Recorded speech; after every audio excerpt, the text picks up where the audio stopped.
Hello बच्चों, let's read the question. The question is, what is a PN junction diode? Define the term dynamic resistance for the junction diode. With the help of circuit diagram, explain the working of a PN junction diode as a full wave rectifier. पहले तो हमें बताना है कि PN diode क्या होता है, dynamic resistance क्या होता है, फिर PN डायोड का यूज करके जो हम फुल वेव रेक्टिफायर बनाते हैं उसकी वर्किंग जो है वो हमें एक्सप्लेन करनी है।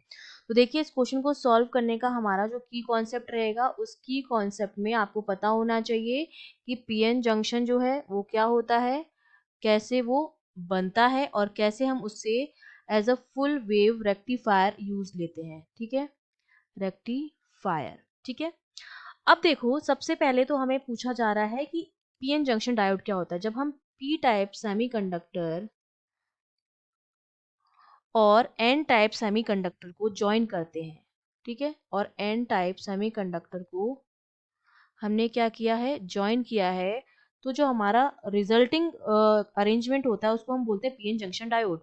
बेसिकली क्या होता है, हमने क्या किया, एक पी टाइप लिया और एक एन टाइप लिया। पी टाइप में जो होते हैं वो होल्स होते हैं मेजॉरिटी कैरियर में, और ये पॉजिटिव होते हैं इसलिए इसको पी टाइप कहते हैं। एन टाइप में क्या होते हैं, इलेक्ट्रॉन्स होते हैं और ये नेगेटिव होते हैं इसलिए इसको एन टाइप कहते हैं।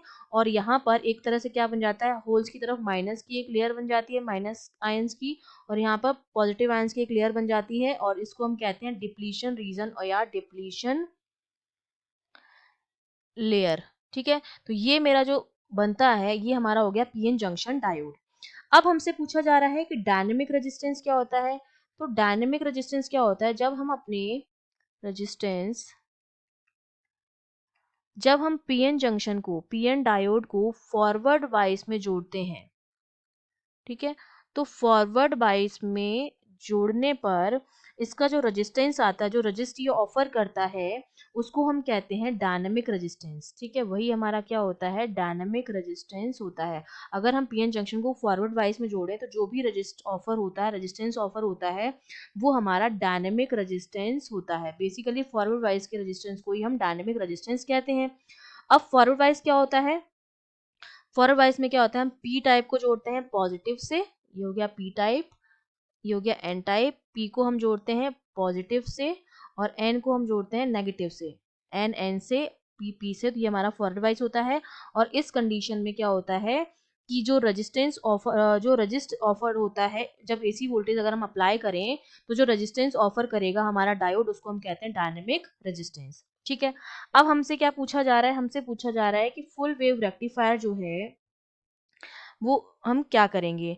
तो देखो, सबसे पहले तो हमें पता होना चाहिए कि रेक्टिफायर का काम क्या होता है। रेक्टिफायर का काम होता है एसी को डीसी में कन्वर्ट करना। ठीक है, अगर मैं रेक्टिफायर की बात कर रही हूँ तो रेक्टिफायर जो होता है वो एसी जो सिग्नल है, एसी के जो इनपुट सिग्नल है, उनको कन्वर्ट करता है as a DC output signal. वो हमारा होता है रेक्टिफायर। जब हम फुल वेव रेक्टिफायर की बात करते हैं तो उसमें हम दो डायोड यूज करते हैं और ट्रांसफार्मर के साथ उसको जोड़ते हैं। ट्रांसफार्मर में क्या होता है, दो कॉइल्स होती हैं, एक तो आपकी प्राइमरी कॉइल्स होती है और एक आपकी सेकेंडरी कॉइल होती है। ठीक है, ये इस तरह से, ये प्राइमरी कॉइल हो गई आपकी, ये आपकी सेकेंडरी कॉइल हो गई। ये एक डायोड हम यहाँ पर जोड़ते हैं, ये हो गया पी और ये हो गया एन, और एक डायोड हम यहाँ पर जोड़ते हैं। ठीक है, ये हो गया पी और ये हो गया आपके पास एन। ठीक है, और इस तरह से इसको हम कनेक्ट कर देते हैं। यहाँ पर हम जोड़ेंगे इनपुट। ठीक है, ये हमारा क्या होता है, इनपुट होता है। ठीक है, और ये इनपुट जो मेरा होता है कुछ इस तरह का होता है, हाँ इस तरह से होगा। पॉजिटिव भी होता है, नेगेटिव भी होता है, फिर पॉजिटिव फिर नेगेटिव, इस तरह से होता है। और ये हमारा क्या होता है, एसी होता है। और यहाँ पर हमको क्या मिलेगा, आउटपुट मिलेगा। ठीक है, यहाँ पर हमें मिलता है आउटपुट। ठीक है, अब हमको क्या करनी है, वर्किंग एक्सप्लेन करनी है। ये प्राइमरी कॉइल हो गई, ये सेकेंडरी कॉइल हो गई, और दोनों के बीच में क्या होता है, म्यूचुअल इंडक्शन होता है। ठीक है, अगर कॉइल्स को हम इस तरह से जोड़ते हैं तो म्यूचुअल इंडक्शन जो होता है वो होता है, तो यहाँ पर भी क्या होगा, आपका म्यूचुअल इंडक्शन होगा।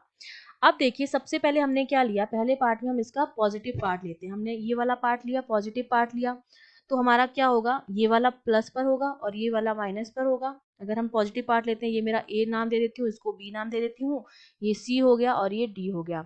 जब हमने ये पॉजिटिव पार्ट लिया तो ये वाला मेरा प्लस में था और ये वाला मेरा माइनस में हो गया। अब यहाँ पर क्या होगा, म्यूचुअल इंडक्शन होगा। तो म्यूचुअल इंडक्शन की वजह से इस सी पर क्या आ जाएगा, प्लस चार्ज आ जाएगा और डी पर क्या हो जाएगा, माइनस चार्ज आ जाएगा। अब देखिए मेरा जो पी टाइप है वो प्लस से जुड़ा हुआ है और एन जो है वो नेगेटिव से जुड़ा हुआ है। तो ये वाला मेरा जो हो गया वो तो फॉरवर्ड वाइज में हो गया। और ये वाला जो ये हो गया मेरे पास, ये D1 मान लेती हूँ और ये D2 डायोड है और ये वाला मेरे पास रिवर्स में जुड़ा हुआ है। ठीक है, तो अब देखिए फॉरवर्ड वाइज में तो हमको क्या है, आउटपुट मिलता है और रिवर्स वाइज में हमको आउटपुट जो है वो नहीं मिलता है। तो देखो एक फॉरवर्ड में है और एक रिवर्स में है, तो ये क्या हो जाएगा, हमको आउटपुट इस तरह से मिल जाएगा, फॉरवर्ड की वजह से D1 की वजह से हमको आउटपुट मिल गया। अब हमने क्या लिया, इसका सेकंड वाला पार्ट ले लिया जो कि हमारा क्या है, नेगेटिव वाला पार्ट है, ये वाला पार्ट ले लिया। उस कंडीशन में क्या होगा, ये मेरा नेगेटिव में होगा और ये मेरा पॉजिटिव में होगा। म्यूचुअल इंडक्शन होगा तो यहाँ पर नेगेटिव आ जाएगा, यहाँ पर पॉजिटिव आ जाएगा। अब क्या हो जाएगा, ये मेरा रिवर्स में हो गया D1 और D2 मेरा क्या हो गया, फॉरवर्ड में हो गया। तो रिवर्स की वजह से तो हमको आउटपुट मिलेगा नहीं और इसकी वजह से हमको फॉरवर्ड की वजह से हमको आउटपुट मिलेगा। तो इस बार हमको आउटपुट कौन सा डायोड देगा, D2 वाला देगा और D1 वाला नहीं देगा, मतलब आउटपुट तो हमको मिलेगा। तो ये यहाँ पर आउटपुट हो गया D2 की वजह से। फिर ये प्रोसेस चलता रहेगा, जो पॉजिटिव AC का पार्ट होता है उसमें D1 हमें आउटपुट देता है और जो नेगेटिव वाला पार्ट होता है उसमें हमें D2 आउटपुट देता है। तो क्या होता है कि पूरी की पूरी जो वेव होती है रेक्टिफायर हो जाती है, पूरा का पूरा जो आउटपुट है वो हमको मिल जाता है। तो इसलिए यही रीजन है कि इसको हम क्या बोलते हैं, फुल वेव रेक्टिफायर कहते हैं। इस तरह से ये जो है हमारा इस तरह से कंटिन्यू चलता है, फिर D1 की वजह से आ जाएगा, फिर ये D2 की वजह से आ जाएगा। तो हमें जो आउटपुट मिलता है वो हर पार्ट का आउटपुट मिलता है, 100% आउटपुट मिलता है, इसीलिए हम इसको फुल वेव रेक्टिफायर कहते हैं। I hope you understood well, all the best.